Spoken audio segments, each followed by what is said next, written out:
pesat aquest edifici. Com sabeu, és una qüestió tècnica, una qüestió del Departament d'Urbanisme, no és una qüestió política en la qual intentar dir o ficar responsabilitat d'aquest govern.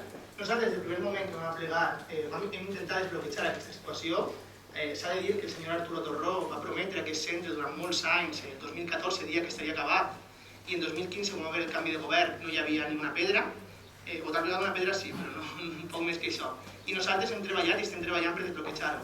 No se li va contestar a vostè en el moment que vaig ir a la premsa a dir-ho, perquè els tècnics municipals ens han afirmat que finalment està a punt de desbloquejar-se aquestes obres degut a que faltaven 2 informes de conselleria, informes que amb el canvi de govern també la Generalitat van tardar en fer-se perquè els propis tècnics van haver canvis en les àrees de la conselleria de Serveis Socials de València, que era la que s'encarregava d'aquest centre, i per tant esperem els propers dies, i estem segurs que així es farà, desbloquejar aquesta situació i poder comunicar-ho d'una forma efectiva que poden començar les obres el més possible. Però com he dit abans, és una qüestió tècnica, no una qüestió política, i me sembla curiós que vostè vulgui fer d'aquest tema una qüestió política quan sap de sobre que no és així. Gràcies.